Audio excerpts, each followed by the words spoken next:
Do you find yourself frustrated that your ADHD or autistic child does not respond to you? Do you feel like they're not even listening or processing what you're saying? I often hear this concern from the parents I work with. There can be many reasons why this is happening, but I want to share one reason that is often overlooked. I'm hopeful that it may help you understand why this is happening, and I also want to share some tips that may be helpful.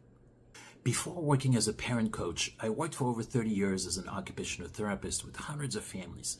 At the beginning of my career, many of the children I worked with seemed to tune me out and not respond to what I was saying. This happened with verbal and nonverbal kids. So at first, I repeated myself, I tried to get their attention, I explained things again and again, and it didn't help. I kept looking for different strategies. I eventually realized that at times I was talking too much. I learned quickly that some of the children and teen that I was working with benefited from less talking. And again, this applied to both verbal and nonverbal kids. Once I started talking less, they became more engaged, more animated. They were more back and forth interaction. So what was the connection between neurodivergence and talking too much? Neurodivergent kids often get overstimulated. They could be overstimulated from certain sensory input, from too many transitions, from feeling anxious, or just from a typical day in school.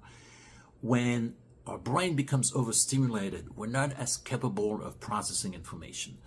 It makes it harder to use language to respond and to stay focused. It can lead to irritability and meltdown. So in those situations, your child may be overstimulated, but not to the point where they're melting down. So you may not notice that they're overstimulated, even though they often are. If they are overstimulated, it's likely that they won't respond as much or not engage as much when you're talking to them and asking them questions. It's not that I stopped talking, but I became more intentional in how much I was talking. Some other things that helped included using more visuals whenever possible, like a visual schedule or a list or some kind of object that could anchor the child's attention.